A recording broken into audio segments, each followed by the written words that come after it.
Assalamualaikum warahmatullahi wabarakatuh. Perkenalkan, saya Aisyah Aulia Halmi dengan NIM 20020950100105 dari kelas PTIKB.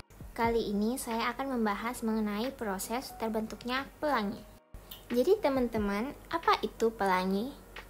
Pelangi seringkali menandakan bahwa hujan telah berlalu.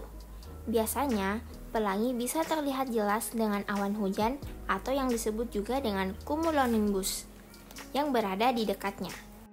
Pelangi sendiri adalah gejala optik dan meteorologi yang berupa cahaya beraneka warna saling sejajar yang tampak di langit atau medium lainnya. Melansir Laman National Geographic dalam ilmu fisika, pelangi dapat dijelaskan sebagai sebuah peristiwa pembiasan alam. Pembiasan ini merupakan proses penguraian satu warna tertentu menjadi beberapa warna lainnya melalui suatu medium. Proses terurainya warna terjadi ketika cahaya matahari yang berwarna putih terurai menjadi spektrum warna melalui media air hujan.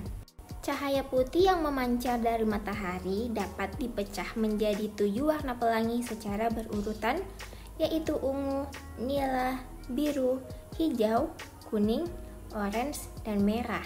Munculnya pelangi disebabkan oleh dua unsur, yaitu adanya sinar matahari dan tetesan air hujan. Jika sinar matahari bersinar di atas hujan, maka air hujan akan merefleksikan cahaya dan membiaskan bermacam-macam warna. Namun jika hal itu tidak terjadi, maka pelangi tidak akan muncul. Oleh karena itu, pelangi jarang terlihat dan tidak selalu muncul sehabis hujan. Untuk mengetahui proses terbentuknya pelangi, perlu dipahami bahwa cahaya matahari merupakan campuran warna. Ketika melewati sebuah prisma kaca, maka sebagian cahaya akan dibelokkan atau dibiaskan lebih banyak daripada bagian lainnya. Cahaya yang meninggalkan prisma kemudian menyebar menjadi pita warna kontinu yang disebut spektrum. Warna berubah dari merah yang paling sedikit dibelokkan melalui orange, kuning, hijau, dan biru hingga ungu yang paling banyak dibelokkan. Seperti halnya sinar matahari yang melewati prisma dibengkokkan, pelangi terbentuk ketika sinar matahari melewati tetesan air hujan. Mengutip National Geographic, proses terjadinya pelangi ini melibatkan 3 tahap, yaitu refleksi, dispersi, dan refraksi. Yang pertama ada proses refleksi. Butiran air di udara ini bisa berfungsi seperti cermin kecil. Ketika cahaya matahari menyinari butiran air, sebagian besar cahayanya akan dipantulkan kembali.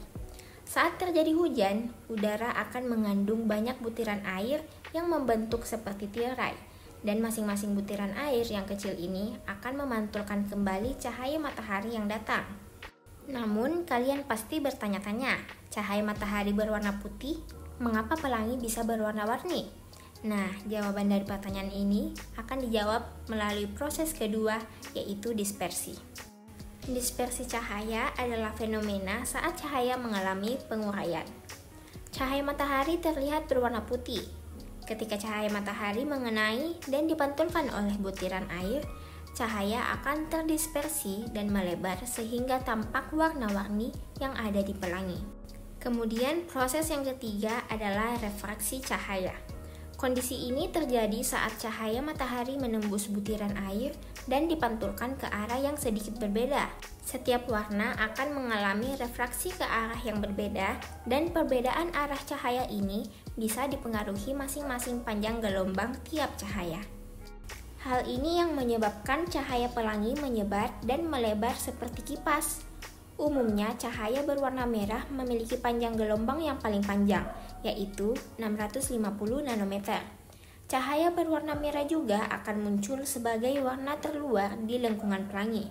Sementara warna ungu memiliki panjang gelombang paling pendek, yaitu 400 nanometer.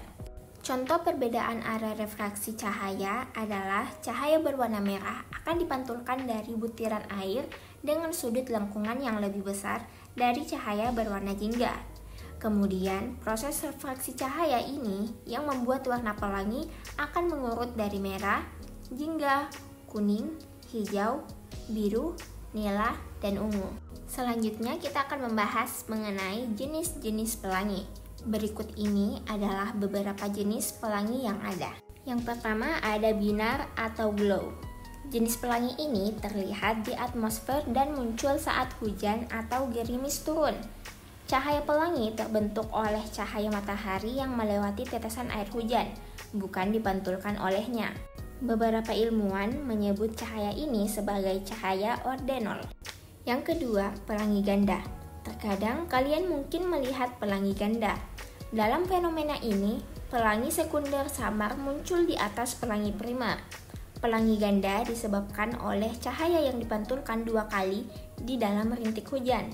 Sebagai hasil dari refleksi kedua ini, spektrum pelangi sekunder dibalik. Merah ada di dalam bagian lengkungan, sedangkan ungu di luar. Selanjutnya, ada pelangi kembar. Pelangi kembar adalah 2 pelangi berbeda yang dihasilkan dari satu titik akhir. Pelangi kembar adalah hasil cahaya yang mengenai massa udara dengan ukuran dan bentuk tetesan air yang berbeda. Sebab biasanya awan hujan terbentuk dari ukuran dan bentuk tetesan air hujan yang berbeda. Yang keempat ada pelangi merah.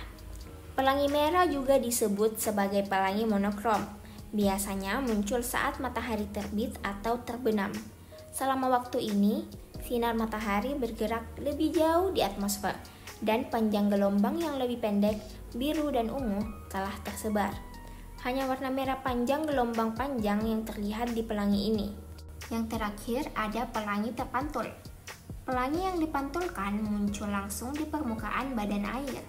Pelangi yang dipantulkan dibuat oleh sinar cahaya yang dipantulkan oleh permukaan air. Setelah sinar itu melewati tetesan air. Pelangi yang dipantulkan tidak tampak membentuk lingkaran dengan pelangi primer, meskipun titik ujungnya tampak bertemu dalam formasi berbentuk almond. Itu dia tadi sedikit penjelasan mengenai proses terbentuknya pelangi. Sekian, wassalamualaikum warahmatullahi wabarakatuh. Dadah.